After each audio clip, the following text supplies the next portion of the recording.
Hello and welcome to Gaming the Podcast. My name is John Robertson, joined as ever by Stace Harmon. And this week we're doing something a little bit different. This week we are answering 5 questions that are designed to give you some more insight into what we like about games and which games we like, which series we like, which games and series we want to see more of. So definitely do answer these questions at home, play along with us. Get involved in the discussion. We are at Indie by Design on all social media platforms, so do let us know the answers to these questions that you've come up with for yourself. So the 5 questions are: what is your favourite video game series? Which is the series that you've played the most? Which series would you like to see make a return? Which video game series have you not played but you really want to? And away from the series, just what is your favourite game? If you could pick one game, what game are you picking? Okay, so fave series then. Fave series, fave franchise. What have Stace? What have you got for this? Was it an easy decision? Have you got lots of options? Well, unlike some of the other entries on this list, this was a pretty cut and dried choice for me. I don't have a ton of honourable mentions. I could have come up with some, but it was very much kind of asked the question, and my answer is, perhaps unsurprisingly, it's The Last of Us as a series. So 1 and 2 plus the Left Behind DLC for the first game. And I think it was a fairly straightforward decision for me, and I think a lot of this is about what this franchise has so far meant to me, kind of as a wider thing, as almost like it's like there's several events in my life that don't just involve me sitting down playing The Last of Us. They are things like it was kind of incorporated into part of my honeymoon back in 2014 when I went to see The Last of Us. All the girls are swooning right now. Like, I wish my man was like that. I wish my partner was like that. Well, this is what comes from having a very understanding partner who knows me very well. But that was a thing of going to see The Last of Us live. It was a one night only thing in Santa Monica. And we were already going on honeymoon, and we were going to South America and to Canada on honeymoon. And this trip happened to coincide with the very beginning of the honeymoon. My wife, Gemma, I was like, well, obviously we can't go to that. I've been asked to do this thing for Sony. We can't go to that because it coincides with this. She insisted that actually I really should do this. And so we worked it out, and basically Sony flew us. We changed our flights. They flew us to Santa Monica and then down to South America so that we could go and do this thing, and I could start my honeymoon by working. But it was also there was a great deal of like enjoyment in seeing this thing on stage. For those that don't know, this performance was it had the actors on stage, and they kind of acted out some scenes from the game or some cut scenes. It sounds really goofy, and I guess in many ways it is, but they weren't like running around with toy guns shooting each other. It was just the actors playing their Nerf guns and stuff, you know. It was the actors playing their parts or standing there and doing like a monologue or a dialogue with another person, and it was quite a thing to see. I mean, it was, yeah, as I say, it was very goofy, but that was just part of this thing. I've written many articles about The Last of Us, like about gender roles in The Last of Us and how that relates to my own life growing up and kind of male and female role models. My daughter's name is Ellie. I mean, and what I particularly love of all of this is that this came from a game that the first time I saw it at a preview event might have even been a review event, I don't remember, but at an old cinema in London, Sony put on this event. And I played the game, and I hadn't really seen anything of it until then. I played the game for like 10 minutes and then watched somebody else play it. And I was like, yeah, it's whatever. All right, it's, this is the bit that's like Uncharted. And this is the bit where you're going to go into this arena. And it's very clearly going to be a combat situation because there's all this cover to duck behind. So I had no real expectation of it. The thing that I sort of knew of it the most was that there was this hoo-ha about how Ellie's character model, or in the concept art at least, or the promotional art, looked like somebody whose name I now can't remember. Elliot Page, Ellen Page at the time. So that was my introduction to it, and I didn't really have any expectation. And then I sat down and played it, and I was like, oh, okay, it means a lot more to me than I expected it to. I'm certainly not blind to its flaws. I don't sort of pretend that it's a perfect game or hold it up as an example as a perfect game. It's just purely what it means to me on various levels for various reasons. That, yeah, my favourite series on this list, it was probably the easiest and the one that I went to the quickest. And I certainly understand that it has its detractors. I know that certainly Last of Us Part 2 has a lot of people were upset by that game. For me, it was just all part of the story. It was like, that's how they wanted to tell a story. And as much as I felt uncomfortable or didn't like certain parts of it, that just enhances the whole kind of emotional impact of it. And that's why it remains. That didn't really change anything, the Part 2. If anything, I suppose it kind of doubled down on it being my favourite series. It turned it into a series rather than just a single game with DLC. So yeah, it's The Last of Us. I know that you've played it, not very surprised. Kind of bounced off it, right? You weren't. Yeah, I've played The Last of Us 1 all the way through. Haven't played The Last of Us 2 all the way through, although I think I have almost. I wasn't. Yeah, I don't really mind about the story elements and the controversy around some of the characters and their actions and who you play as and whatever that people are angry about in The Last of Us Part 2. I don't know. There are lots of little things that I don't like about it. Just add up to big things. I find that all the combat situations are pretty similar. The actual movement of the characters I find quite like janky and like not especially well done, I guess. Which I know sounds like sacrilege. Like, no, Naughty Dog do everything right on the animation. Well, like it's even little things like picking up weapons and stuff. It just looks rubbish. I don't know. I don't mean to say it looks rubbish because that's not. You don't know. I mean, to be honest, I put you on the spot there because you don't need to justify why it's not your favourite any more than I do why it is my favourite. And I've got a long list of reasons why it is. You don't need to have a list of reasons why it isn't. It just I came unprepared for this legal hearing. Please lay out all the reasons why The Last of Us doesn't work for you, please, as a video game. But no, I respect the series a lot. It's not that I don't like the games. I do like the games. I just, I don't know. There's just other games I like more. For sure. Yeah, so it wasn't as easy for me to swing away from The Last of Us. Wasn't as easy for me. I've got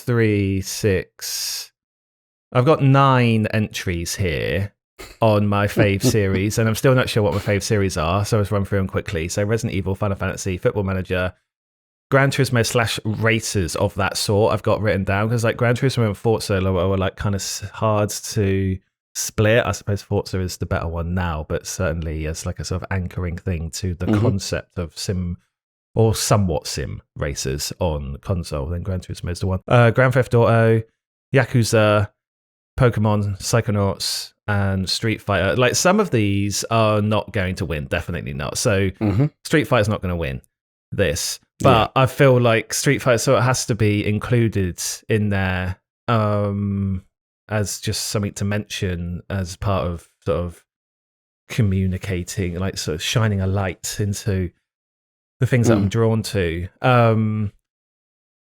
And yeah, even though it's not going to win, or it's the only one I've been speaking about. but I don't know. There's just like a cool factor to Street Fighter. It's like everything. It's not just the gameplay. It's like how the characters look and like the films that have come around it and stuff. It's like the sort of the whole world around it is pretty and cool. We've all got those, or no, because some of us aren't as old as others, but I feel like we've all got those stories of growing up playing Street Fighter 2, particularly at the arcade, and and that sense of like, it feels like there's a very special time of my life that involved playing Street Fighter 2 in various arcades around the country, Canberra Sands and various chip shops. Well, there's been 3 sort of Street Fighter games. So Street Fighter 2, or Street Fighter 2 Turbo anyway. Capcom versus SNK 2 and Street Fighter 4 are like the Street Fighter games that I've played like absolutely loads of. I bought my first fight stick for Street Fighter 4. Yeah, me too. Still got it. Yeah, so I've played a lot, so that's not going to win. But anyway, there you go. Street Fighter. There's info. 5 minutes on Street Fighter that's not going to win. But between the other ones, it's really hard. So between Final Fantasy, Resident Evil, Yakuza, and probably Grand Theft Auto. I mean, I'm loath to leave out like Gran Turismo and Pokemon, Psychonauts. I think Pokemon is one that's just sort of had its heyday, really, with me. It's probably not going to get back to that level again. Yeah. Gran Turismo and races of that sort are games that I will just play forever. But isn't that an easy one to kind of put aside from a favourite series conversation because it's not any one series. It could be this game from this series or on this platform or this one over here. So you can kind of shift that. I understand that, and you've got a whole racing setup that kind of that speaks to how much you enjoy those games and how much you get out of them. But so there's no one series in that genre. So it's probably down to Resident Evil, Final Fantasy, and Grand Theft Auto. Football Manager is a brilliant one as well, but we'll talk more about that later. But the it's giving a game away a little bit. But the Resident Evil, Final Fantasy, Grand Theft Auto, I think so emotionally, Resident Evil and Final Fantasy are the ones I'm drawn to.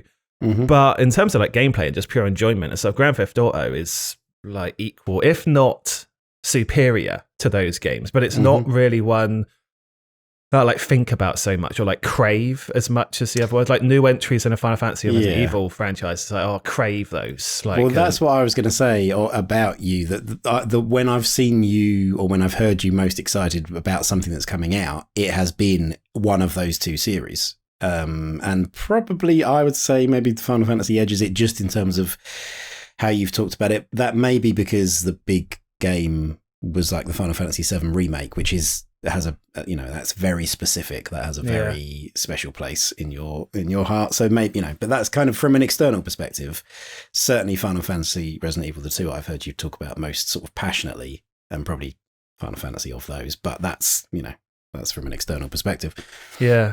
So it's really hard to separate those. And I've been playing Res 2 Remake again recently, speedrunning on the Fourth Survivor Hunk. I can get that down to like 8 minutes flat now. If anyone knows what that means, it's a pretty good time. Not amazing, but it's pretty good. Yeah. I might even got 7 minutes something. I can't remember. And I've been going through Claire B's story was the last one I did, but I've been going through those as well to try and get better ranks. And it just made me realize just how incredible the series as a whole, but that game in particular, Resident Evil 2 Remake, is just ridiculously good. I'll play it again. It's like one of the best games of like PS4 era. Like it's just unbelievably good. So if pushed, which do you? I mean, obviously it can change, from day to day. This isn't legally binding, but if you were pushed, which do you think of those two series would you opt for being your favourite series? Yeah. I think because of all the nostalgia and everything, it's probably got to be Final Fantasy. But then I was trying to think then, like, if I was losing one of them... Immediately caveat, yeah. Like, I'd be so gutted if there was no Resident Evil. I'd be so gutted about it. And I'd probably play Resident Evil more than I play Final Fantasy because there's different, there's more current games to play and they're kind of easier to replay, I think. You had to spend 120 hours on it. Well, yeah. But I don't know. Would I want Final Fantasy VII not to be there? So okay, I'll say Final Fantasy, but I'll have to Final Fantasy. Just have an affair with Resident Evil. Okay, so Final Fantasy. Well, does this maybe or maybe not? You may have alluded to the answer to this next question already, but let's see. So moving on from favourite series, of which The Last of Us is mine, and Final Fantasy is probably yours. How about a series that you've played the most of in your entire life / games playing career? Which series do you believe you've played more of than any other? Yeah, so this is, I know the answer to this, but I think the three that I've played the most is probably FIFA, Call of Duty, and Football Manager. And Football Manager is will be by hundreds of hours the one that I've played the most. Like by hundreds, like it won't be close. I think looking on my Steam list, I've got many football managers, all of which are hundreds of hours played on all of them. Yeah. Like hundreds. So that's not just not like even 100, like hundreds. So that's not even just them 1 or 2 entries in the series because it was a particular time in your life that you played a lot. This is it as much as like almost every Football Manager game gets played that much, or is it back to Championship Manager 98? Right. So before Football Manager even existed as in name.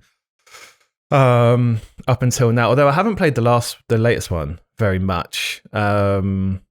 I don't know. I think I might have been overloaded with football, with the Euros and the Premier League and all the fixture congestion after COVID and stuff. I might have just been, might have been overloaded with football. I haven't played Football Manager, but it's comfortably the most. If you talk to or listen to Miles Jacobson, the head of Sports Interactive, who make Football Manager, he'll try to tell you it's not a video game; it's a sports product, which it is. But it's also a video game. So it's totally valid for this football product. Totally valid for this list. I think with Football Manager, I think I might have said this before on the podcast, but I can't remember. Like, it's the deepest and most complex role-playing game I think that's ever existed. It's just so ridiculously in depth. This one tiny thing that you do, literally one tiny decision. It's like, oh, do you want to talk to this player after this, disciplinary problem or whatever? And if you don't talk to him, or if you do talk to him and what you say to him or whatever, will have a ripple effect that is, just huge, just absolutely huge. So like no two players' games ever feel the same after progressing the days only by a couple of days. No two players' games will look the same again. It's just so, and that role that you take in the game of manager and of sort of overseer and the one responsible for all these players and your own career and the club and the league you're in and whatever, you really do feel the pressure of it. You really do feel involved and like a part of this thing. And I don't think, given all the complexity in RPGs like The Witcher and Divinity or in MMOs or whatever, I know like there's just the potential for unique stories, differentiation between players, just unpredictable things and predictable things as well. I mean, it's not all unpredictable. That wouldn't be very fun, would it? But now random thing happens on Saturday, and then the next day, another random thing happens. Like, what's this? It's ridiculous. But yeah, just the complexity of the game is and the stories that come out of that complexity. There's a reason you can play it for hundreds and hundreds, thousands of hours, because it's literally never the same. Just so long as you like the base concept of football or football tactics of running a team or buying and selling players, whatever bits you most like. It's all in there. Considering I'm not really into football in any way, shape or form, but I have said to you many times that the thing that I can nonetheless be interested in the theory of football and the psychology of football particularly, and this, like the role-playing elements that you're just talking about there where you make a decision and like that does seem more true to life than, if you have an interaction with somebody and you get off on the wrong foot, maybe it's a first impression, a first meeting, and then something happens and you then start looking at your future interactions through a different lens because this particular thing happened on this particular day. It sounds more like that, and it then feeds into ways that, they already have in video game terms, maybe it's a -10 to their, impression of you, or your reputation with them, or your appeal goes down by a certain number, and maybe it's under the hood, it's all maths, but that is what happens in life. That is far truer to life than like a lot of other choices in role-playing games, where a lot of them I think are very much concerned with the results, with showing you the results of your choices. It's like, well, you did this, therefore this. It sounds like, as somebody that has, I think, probably played Football Manager for all of about 10 minutes, it sounds like it's far more nuanced than that, and it's far less interested in making you feel like you're making important decisions than it is just presenting you with an experience that factors all those decisions in. It doesn't go back and say, there is no such and such will remember this later on. It doesn't bother doing that. It's just like, you just trust that that's what's going to happen. Every decision you're making, that's happening on every decision. So that is appealing to me, despite the fact that, football is not, not a thing I'm particularly interested in my day-to-day life. Yeah, and given the complexity of it as well, like, you'll never know the results of all of your decisions. You'll just never see them. Even if you went looking for them, I don't know. You need to be like a data analyst or someone like to work out if it's actually what kind of impact that's had. So some things seem to make no difference, but they are making a difference somewhere, and it's being projected back through somewhere in the patchwork of information that you're being given. But there's you can't see it all. Like, you just can't. Like, there's just way too much, and also you're not just managing like an individual. The only person you're directly in charge of is you and your decisions as manager, but you are having huge impact on players and coaches and opposition managers and whatever. So the role play in that aspect feels more realistic because it takes away a lot of like the people under a lot of your charges, I suppose, are not directly controlled by you, and you're not making decisions for them. You're making decisions that impact them, and then they're doing things. Yeah. So it feels more real in that sense as well, because like, in real life, we don't say something and then that thing is just done immediately. Like, it will unless you do it yourself. Like, you need to rely on others. So the game feels more realistic because the people that you need to succeed, or the things in the game that you need to succeed, are not in your direct control. Yeah.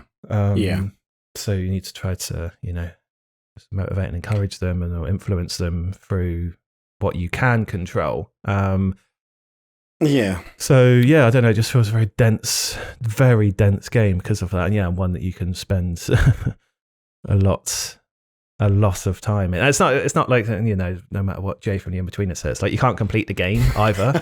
Like, so you just keep playing. Jay can. Like, you just keep playing. Yeah, exactly. The game shut itself off. You've won all the trophies. It's just, there you go. You retire now. All right. So Football Manager. Football Manager for game series I've played most. What's on your list? Well, mine is of a similar ilk. Like, kind of. Civilization, is it? Mine is Civilization, funnily enough. The Civilization series is one similarly that I've played for.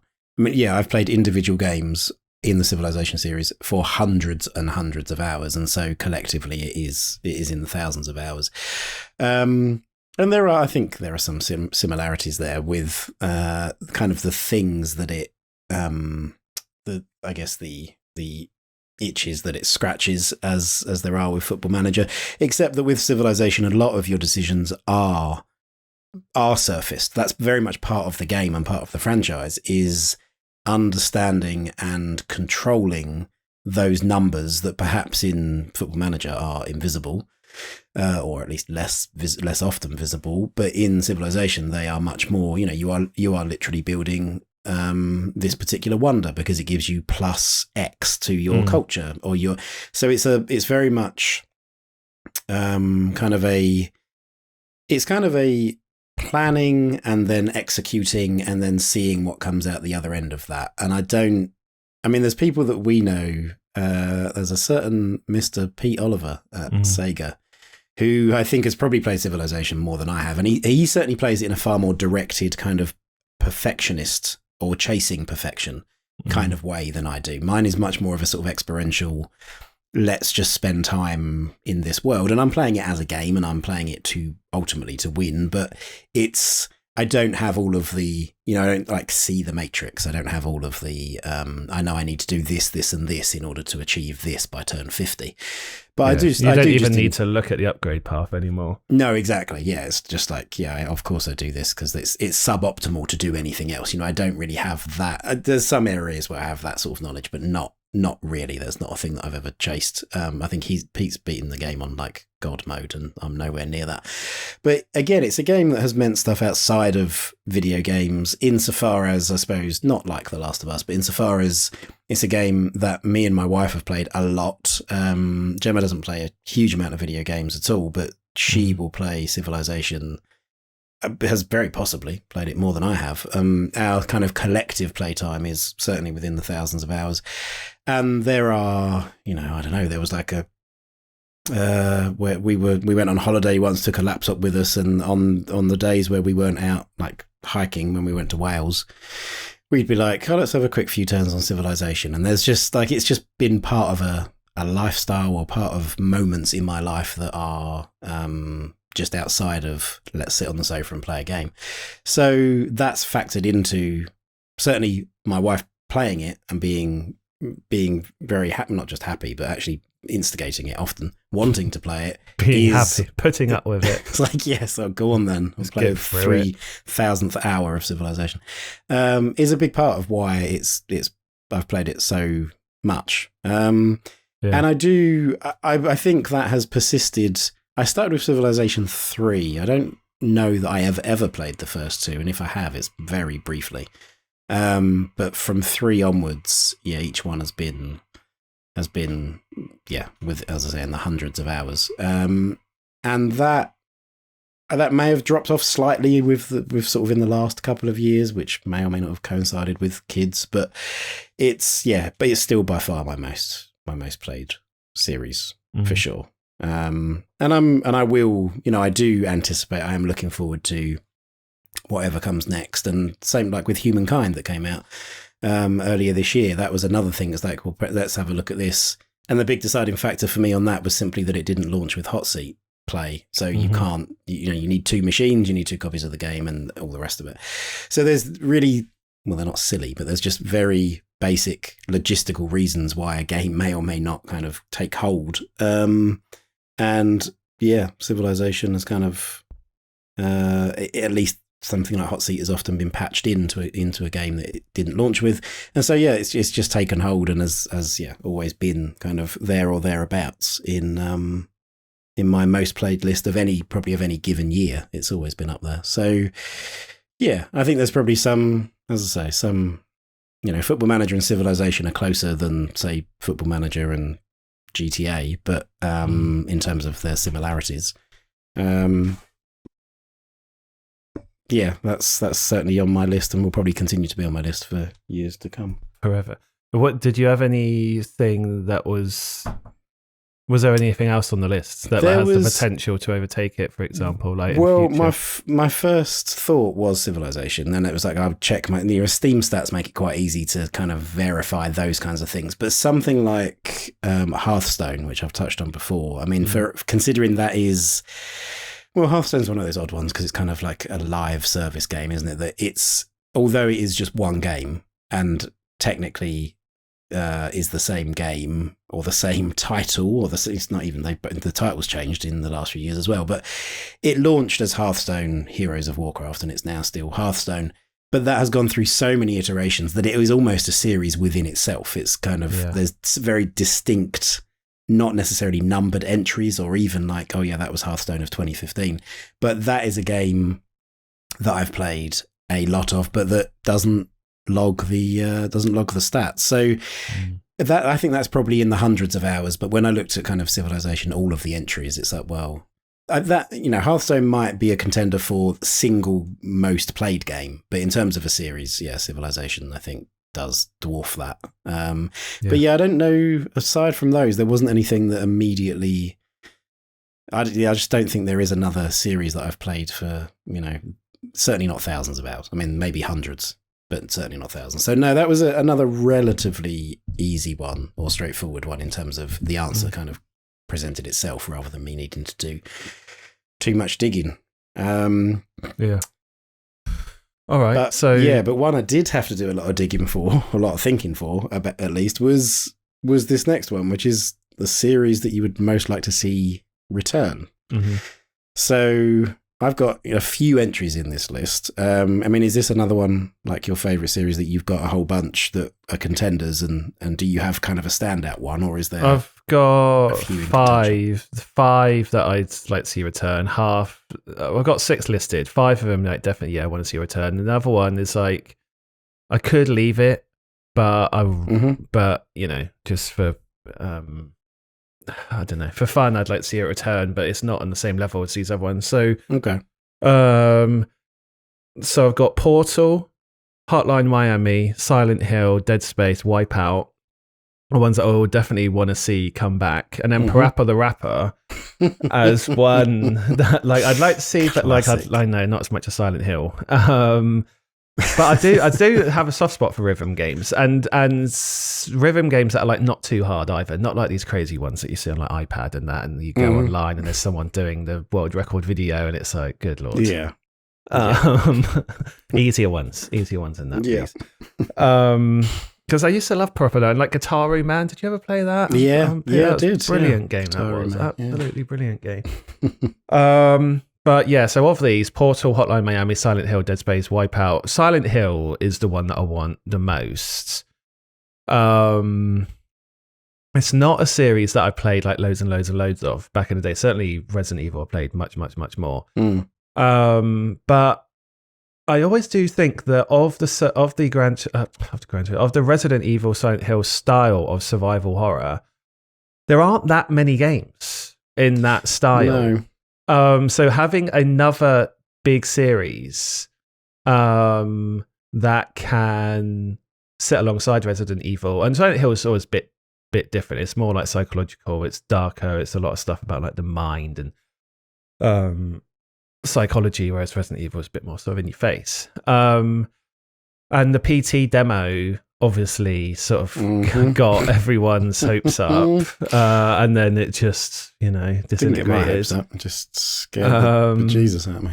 Yeah, so I think I'd like to see that come back the most. Dead Space I'd like to see come back as well, but if it was in that form, not like what Dead Space 3 was, where it's just like a shooter basically. Hotline Miami, I'd love to see come back. The Dead Space remake is, I've not seen a tremendous amount of it, but what I've seen of the Dead Space remake and the developers that are doing that, talking about it, it looks amazing. And it looks like it's I don't know if there is such a thing, but it looks like it's the right people to be doing it, because they seem to really care about the ethos of the original Dead Space and all the tone and the atmosphere. So I am really looking forward to that. I'm hoping that's going to do great things. And then the others, so Hotline Miami was like the best Vita game by like 10 times over. Portal, I'm surprised they haven't done another Portal, but then Valve don't do anything that anyone wants them to do. It's like, why hasn't there been another Portal? Oh, it's Valve. Right, got it. Yeah. And then Wipeout would be good just as a break from more serious racing games. I always play like, there's the odd kart racer here and there's the odd like arcadey game, but they've kind of, I don't know, I think the genre has kind of dipped quite badly recently with sort of arcadey racing games. So it's even the new Wipeout games that we've had even in years gone by have been like remakes or collections, or like, this is pulling these tracks from this Wipeout game and these ones from this one and putting them together. Like there was the Omega collection, which I think was basically that. I just don't know how big the market is for those sort of games anymore. Those are arcade games, certainly ones with weapons, apart from Mario Kart and Crash Team Racing's done okay, but kart races are kind of in another sort of separate subgenre again.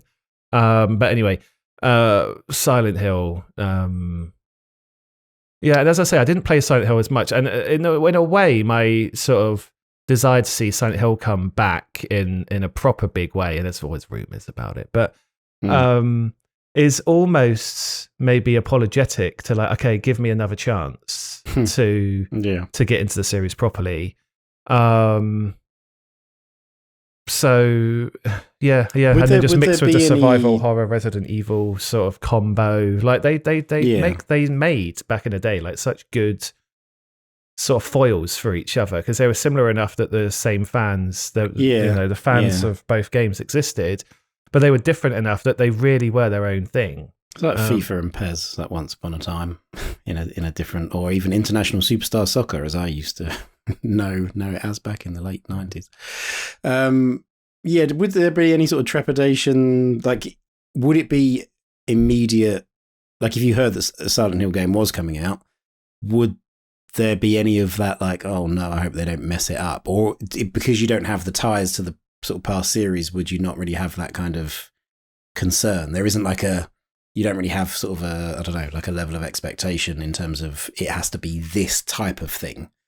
Because some of them have been great and some of them have been really not so great more recently. Well, I mean, there are all these rumours that it's been going, but that there is a new one. But to my knowledge, I don't think it has actually been confirmed. But anyway, sorry, what was the question? Would there be trepidation? Would there be any trepidation if you heard one was coming out? Would you just be like, "Oh, that's cool. I'm really looking forward to that," or would you have anything like that would make you concerned that they were going to? Yeah, of course, I'm concerned. I mean, what have Konami done good recently? Like, I mean, not to sort of Konami they're a great developer and they have been great, but recently, it's just controversy, isn't it, or disappointment that hard to understand all the news about them being made. So yeah, I would have trepidation. So they'd really need to.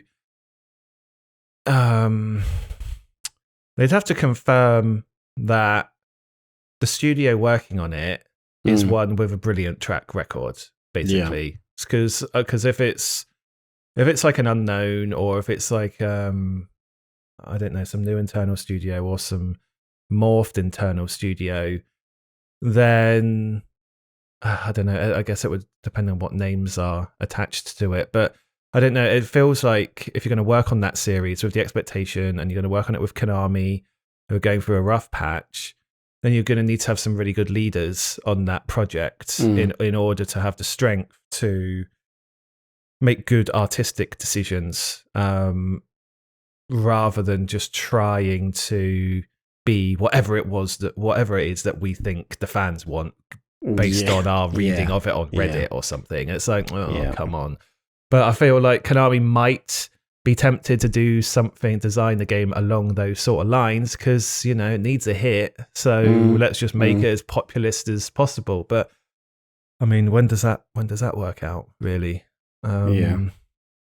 So Silent Hill done kind of in the right way, and just with some not just here's a teaser trailer, but like, oh, here's some stuff, some concrete stuff to get excited about rather than stuff to be worried about. Yeah, exactly.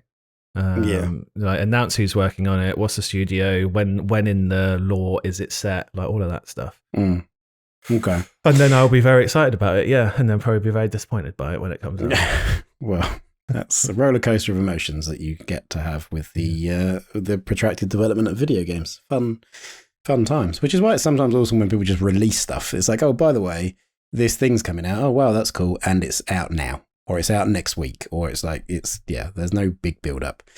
So I was expecting to have at least some crossover with your list, developer wise there is, but not in title wise.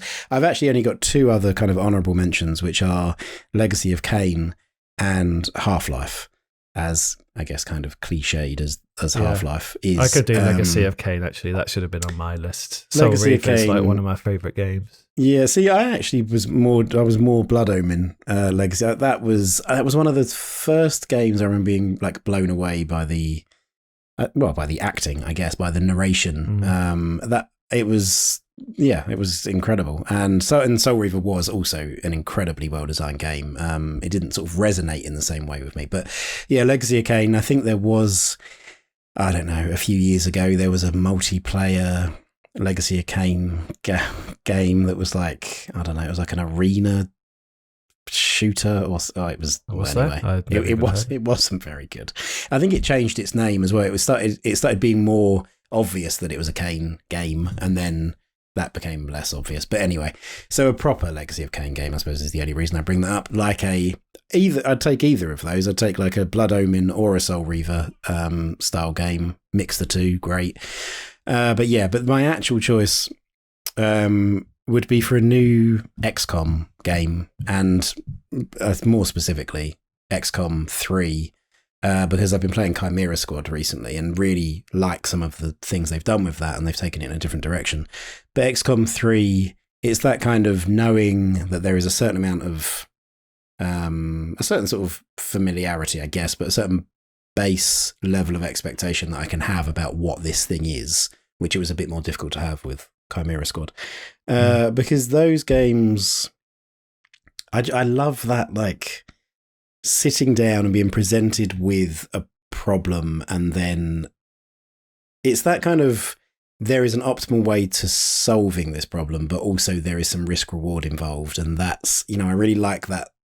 I think XCOM does that really well. It kind of tempts you to do things that are risky, and then it will sometimes punish you, and you kind of, you can't have too many complaints. Like sometimes it can just be blatantly unfair. Like you've got a 90% chance of hitting and you don't, but that's still a 1 in 10 chance of missing. So it just does like, and it mixes the base building and the all of like the research tree stuff, with the out in the field stuff really well. It feels like quite a seamless blending of two different styles of game that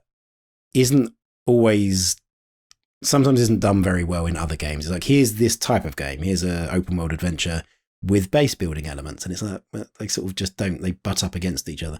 But XCOM is kind of from start to finish, all of the elements of it fit very nicely together, and it's just something I find really satisfying. So, and I know that it's like dozens of hours of gameplay and of like just those kind of satisfying decisions. So yeah, and XCOM, specifically XCOM 3, is something I'd like to see, and feels like it's about due. It's been 5 or 6 or so years since. Yeah, surely they'll be releasing another one. That series was, the recent entries were super popular. Yeah. So that's I'd very much like to kind of get back into XCOM after my appetite has been whetted by Chimera Squad recently. So yeah, so mine's XCOM for a series that I would like to see return.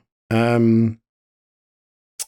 about the next category being series that you haven't played, but that you want to?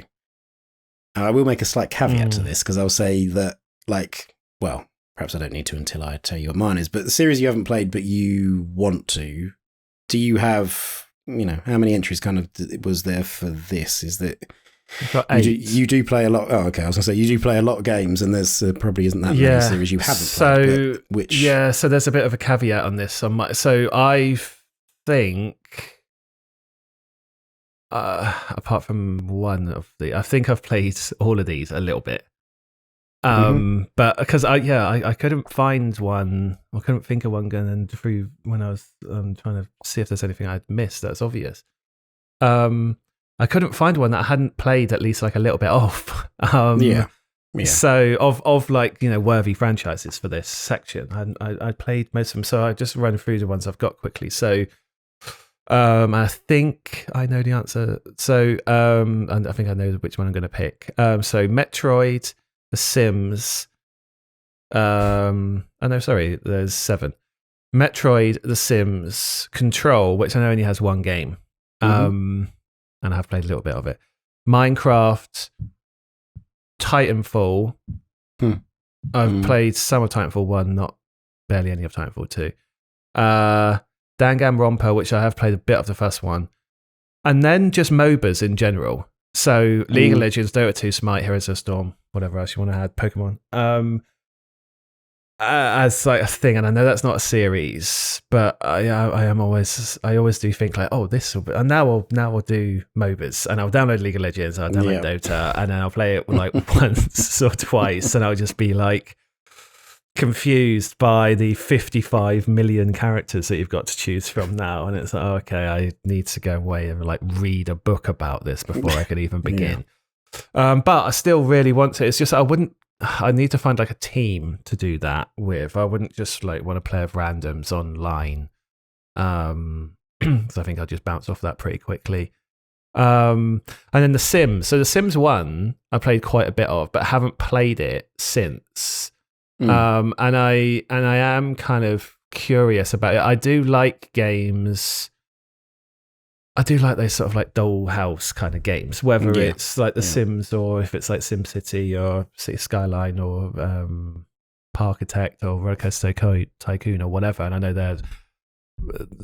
the sort of management, city park management is different to like what's in The Sims, but it's kind of it's uses some similarities there, but just that concept of just being able to build this thing, and it's really I'm more interested in like building like the house than managing like the Sims lives. I can well imagine, I don't know if you can do it in the later Sims games, I imagine you can, just put it on infinite money and just unlock everything and then just build a house or whatever, or like and then just do silly things in a house, like lock someone in a bathroom or whatever, doing that sort of thing and just mess around with it like that as another game, almost kind of like how I play Football Manager now, where it's just kind of in the background a lot of the time.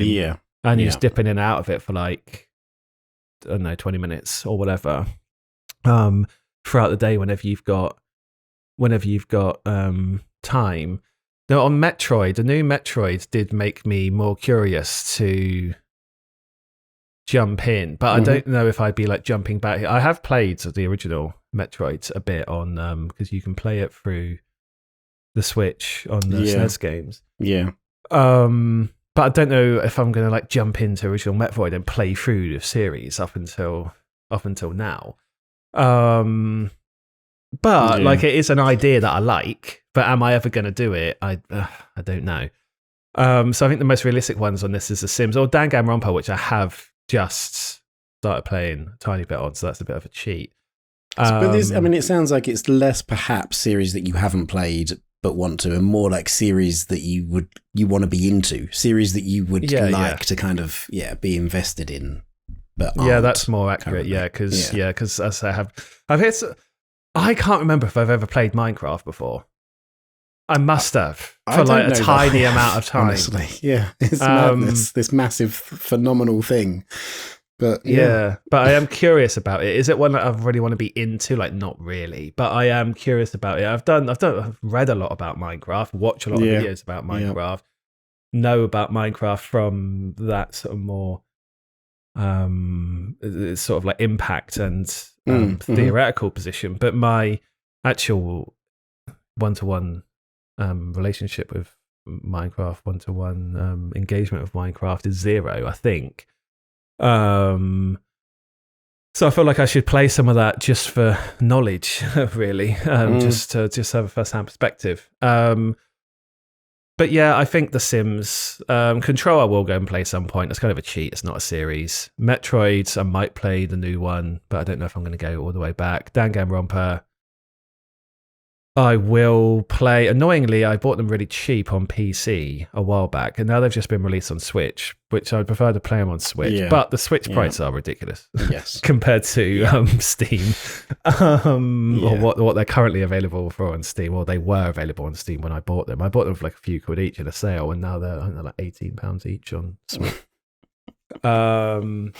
And yeah, if anyone wants to join up and make a MOBA team, then might consider that. Otherwise, those games will stay as like remain want out to play. Of reach. Yeah.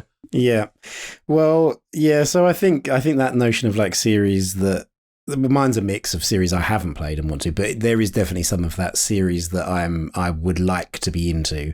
So I've only got a couple of entries. Titanfall is also on my list. I am forever hearing phenomenal things, particularly about Titanfall 2. It is also super short, and so it's not like, I've got to play it for 60 hours to see what all the fuss is about. It's, I don't know, 12 hours or something. And I suppose this is amazing. Yeah, this is maybe clutching at straws a bit, but I've played a lot of Apex Legends, which is the same company, is the same movement system, etc. So I feel like I already kind of like Titanfall to an extent. By association. Well, Titanfall is, and specifically Titanfall 2, really, of those games. The Yakuza series is another one that is like, it's one of those that I don't know why I haven't played it, because it has, I think in talking to you about it, and you've talked about it on the podcast many times before,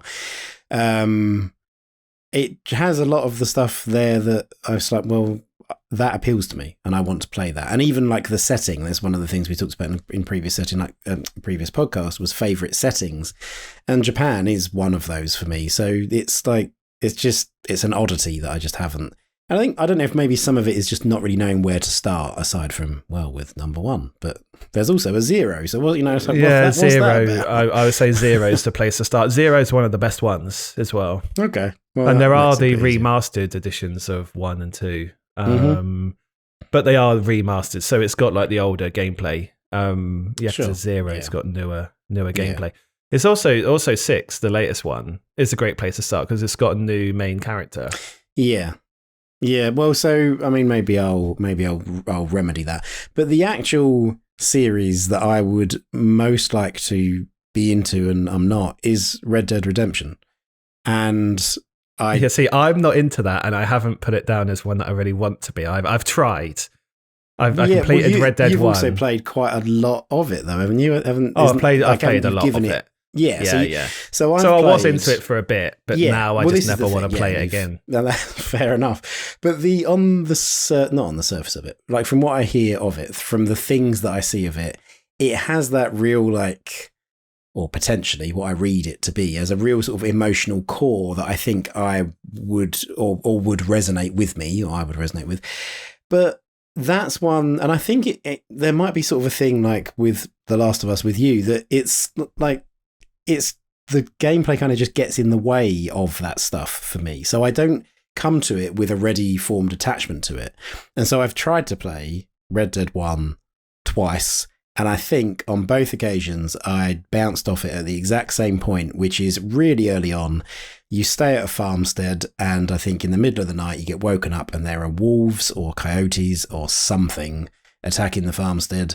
And you have to, it's not particularly difficult. It's not, it felt like I was wading through stuff to get to the good bit. And I'm like, I just don't want to do that. Not when I know this game is big and long. And, again, perhaps a bit like with you and Last of Us Part 2, it's like that goes, part 1's a 12-hour game, part 2's a 30-odd-hour game. That's a lot to ask if you're not immediately connected to something.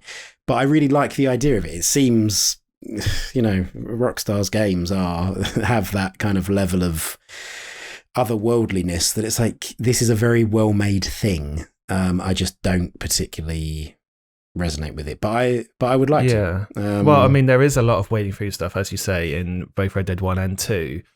But I would say, even though I wouldn't put it as like one of my favorite games, like when I was playing both of them, they are ridiculously involving and brilliant when you're playing them. Like going back and thinking about, do I want to play Red Dead 2 again? It's like, well, no, I don't.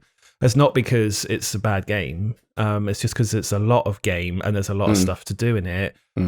So the wading through, so like the open world element of it can get in the way of the story, but then in another sense, it kind of makes the story at the same time, because like it is supposed to feel like this large, giant open wilderness, and your character is going through a lot of quote unquote boring stuff, even though I don't really think it is boring going through the open world. But anyway, I can see like a lot of slow stuff, because it is, it's supposed to be like, well, that town and this town on a whole, like, this is a big journey for someone, even though there are these little pockets of population around. So you're supposed to feel isolated, you're supposed to feel disconnected, you're supposed to feel vulnerable, and everything's taking a long time and life is slow, and but when the action happens, it happens, like boom boom boom, like you might have gone cross country for 30 minutes on the way to the fight, but the fight is over in 2 shots. And it's like, and that suddenness, like it's almost like a Tarantino film in that way. Like when violence happens in Tarantino films, it tends to be very sudden. Like it's not like a protracted giant shootout that happens for like 30 minutes, like Heat or Die Hard or something.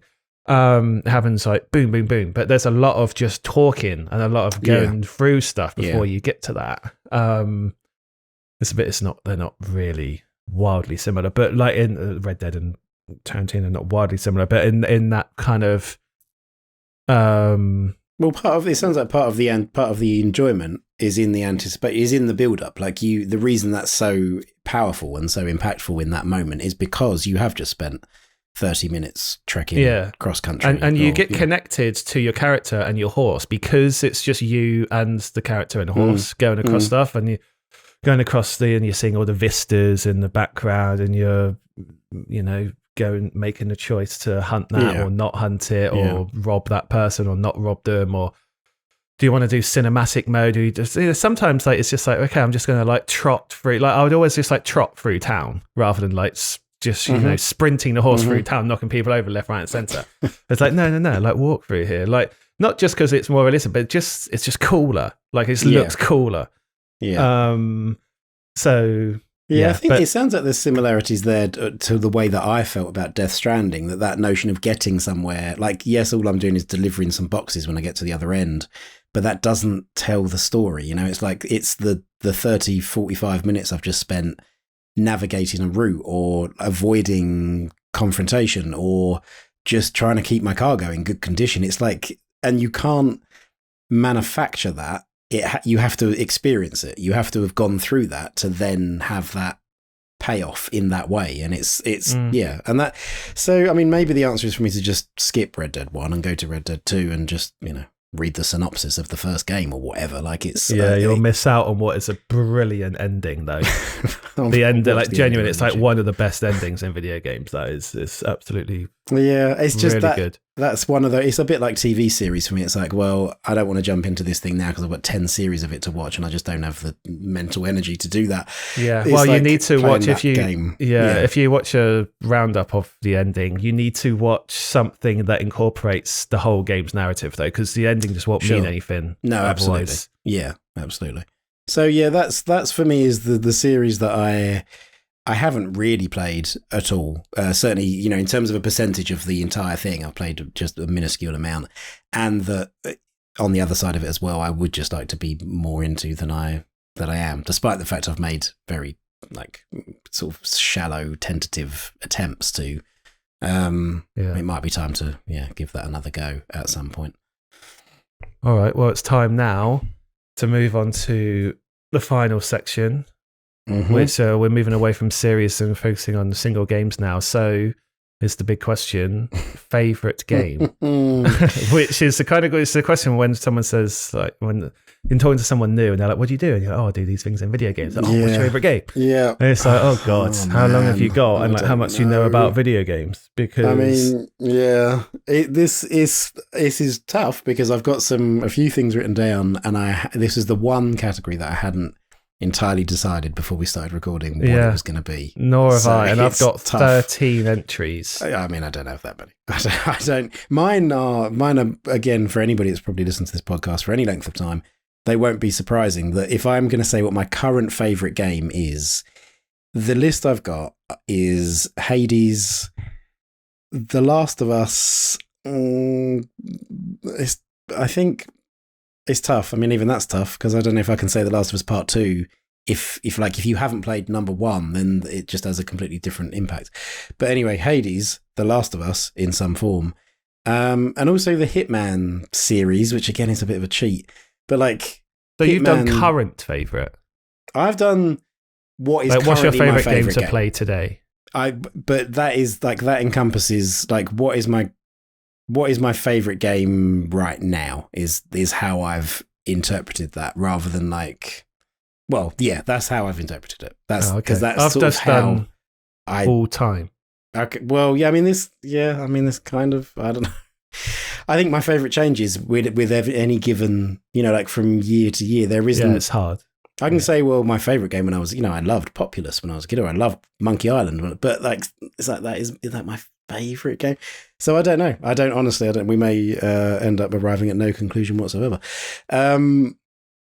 I would say that probably what sorts of things have you got on your list? Let's do that. Let me buy myself a bit more time. So I've got, unsurprisingly, Resident Evil 2, Final Fantasy 7. I've got SimCity 2000s, Day of the Tentacle, Persona 5, Braids, Metal Gear 1, Divinity Original Sin 2, Super Mario Bros. 3, Bioshock, Bayonetta 1, GTA San Andreas, and Shadow of the Colossus. are Shadow my of the Colossus contenders. is a good, that's a good shout as well. I think spoiler. I think Shadow Colossus is my favourite. Just going to jump in there. That was good. I like that. Just cut straight to the chase. 13 nominees. And Shadow Colossus is the best. See you later. Yeah. See you later, everyone else. Thanks We're running coming. really long. That's a really good cut to the chase. Shadow of the Colossus, yes. But it's really hard. And like Final Fantasy VII is so hard the original is so difficult to not want to just put at the top. But I mean, a lot of this is, but it's hard to, a lot of it's nostalgia, yes. Yeah. But it's also like what's influenced you and like what drew you to games and what still do you look back to and compare other games to and things like that. So sometimes even though you're not playing it now, I still think certainly games that you compare other games to are still giant contenders in this category because you're still clearly holding and they're influencing other games, right? If you're comparing it to them. Of recent ones, Divinity Original Sin 2 is it's hard with Persona, but if it was a single player game, I'd go for Persona. But if I had other people to play with, I'd go to Divinity. But yeah, Shadow of the Colossus trumps all of them, I think. Although it is difficult. Like, I look at San Andreas on this list as well, and I think, oh god, I had many hours loving San Andreas. And Braid as well. I remember like Braid was just like when I finished Braid, it was like, oh, what a feeling of not only accomplishment, but almost like bizarre, like pride in Jonathan Blow had made it. It's like, wow, that was really good. What a thing to exist. Well done. Yeah. Like genuinely well done for making that. Like that's very impressive. But I think the feeling, Shadow of Colossus, it's got so many things that I like about things in general, not just games. Like it's got the unique gameplay and all of that, but it's also got that thing. Like I love things that ask questions rather than give you answers. So Shadow of Colossus asks a lot of questions and relies on you to provide the answers rather than be told what to think or what the real answer is or whatever. Yeah. BioShock does a very similar thing, ruined by the ending. It's but yeah, it does a similar thing, and the world building in BioShock was great. But the world building in Shadow of Colossus is brilliant as well. Just much more sparse, but the elements that it uses there, like the odd bridge here, or this tower here, or the design of this boss here, like again, it gives you that little bit, but then it asks you to fill in the rest of it. So the world seems way more expansive and bigger and more interesting because of that. Like it's almost limitless because of that, because it's so lacking in limitations through its lack of things that it asks you to fill in the gap. It's another game that has you quite happily trot across the map, towards your next objective without needing to entertain you along the way, without saying, okay, well, you're gonna get bored if you do more than 3.5 minutes without, pressing X. So it's quiet. And just moving towards different bosses. I think it was the first game, I think at that point that I played where like bosses were the levels, like just moving between bosses. Now it's quite common now, but just moving between the levels and just like seeing each Colossus for the first time, working out how to defeat it. And they were real bosses, right? It wasn't like in God of War where you go and there's a giant thing, but all you're doing is just sort of like moving up this tiny path of it across it, and you're doing like a quick time event or whatever. And like those are fun, don't get me wrong. Like I like those sections, but in Shadow of Colossus, these are real independent things that you can climb all over and do. Well, not all over, but obviously within the context of where they've put the ledges and stuff. But they were yours to approach as you wanted to approach them and pace as you wanted to pace them with the giant creatures in God of War, whatever. It's not that, is it? It's like a cinematic moment. But in Shadow of Colossus, everything's like slowed down that bit. I just remember feeling really, really sorry for them as well. Like you're killing like before the ending and before what happens at the end. But even just like when you're in there, like they look a bit sad, like, and they look a bit tired. Something in their eyes, and their movements. But yeah, I guess it's my favorite game, or I think it's my favorite, because not just because of the act of playing it and the tone of it. That's sort of not melancholy, but kind of just more, just open shot to like contemplate things more. And I don't know. Yeah, it just asks a lot of questions as to what a game could be for me in terms of its entertainment value and its ability to just have enjoyment in different forms, right? Like not just like Resident Evil, this is getting my adrenaline going because I'm low on resources and it's tense and it's scary, or Braid because you felt clever doing the puzzle, or whatever, BioShock because it's fun to use the guns and go around the world, or whatever. Shadow Colossus offered something that wasn't immediate, but like stuck. Yeah. Well, it was kind of immediate, but something where its longer tail impact was bigger than the immediate impact on it in terms of thinking about what that gave you and what that meant to you. Yeah. Yeah, I mean, Shadow of the Colossus is it would or should be on my list. That is, for all of those reasons. I think my feeling of, and as I say, it's a bit of a cheat because like the more recent Hitman trilogy, which has now become this world of assassination, which is, it's effectively a game, but you need to have bought multiple games within that to sort of for them to all exist in this framework. But when I put Hitman on, that's what I'm putting on. I'm putting on all of the games, all of that content. But it's a similar, I wouldn't say it has the same kind of, you don't contemplate sort of existential questions in the same way. Yeah. Even though, ironically, you're there to end it so that you would think there would be more questions, perhaps. But it does revel in its own goofiness. And that's, I think I wrote about this in one of the recent newsletter entries about what I've been playing recently. It does that thing of like, it switches between kind of these dark sort of graphic novel style sequences where there's some like, shady things going on, and there's some things that do ask you to contemplate like the wider world context, but then it switches between that and being just completely goofy, and there's a talking peacock that only you can see. It's like, it's just silly, but in that very much like toy way. Like I like that about it. I like that notion of playing a thing that where you just exist in the world. There's no like, oh, you have to get to this point by this point. You're not moving through the level from start to finish. You're just like walking around. And I do, some of my play sessions in Hitman have been just kind of that notion of exploration, of just walking around and logging things for next time. It's like, oh, that's interesting that person does this route, or that opens up if you wait for this. Yeah, like the next, I'll be like, oh, I'm going to go into this level and just sort of explore. I don't even necessarily. Do you do that? You go into the mission without like completing an objective in mind? I will go in. Yeah, like I mean, I will go. I don't necessarily then come out of that level, just quit the level without having done anything. But I will go into a level not with any great plan in mind, not with like, oh, I know that I need to do this. It's like I'm going to spend time in just this particular bit of the map, just to learn it a bit more, just to learn the world. So I do, to see what opportunities come up, and what. Oh, I didn't know there was a wrench there, and if I take that wrench next time, then I can go and do this other thing.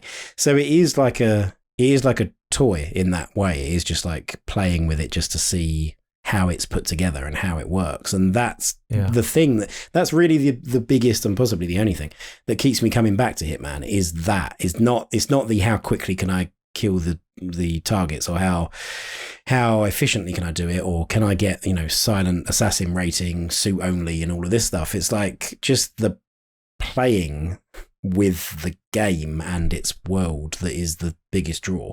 I find it quite sort of relaxing to just go back, and I'll just stick Hitman on for 20 minutes and I may not achieve anything. I'll just be in it, I suppose, in a way, I don't know, maybe in a similar-ish way to sort of MMOs, but I guess there's always like a little mini goals that you have when you're doing that.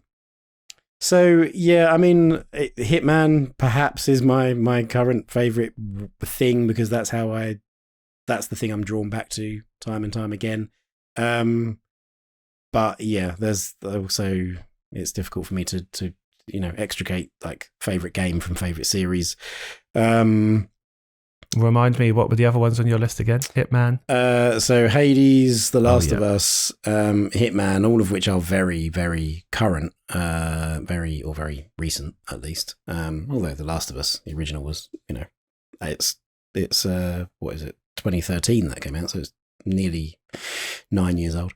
Yeah, and then there's a bunch of childhood games, but the Monkey Islands and the Grim Fandangos and like those that meant a lot to me, and I've played the remakes since the originals, and they still have a special place. And I think that's a very relevant thing that you said about like games from the past, that if you're still comparing games to those, then they clearly are still having a big impact.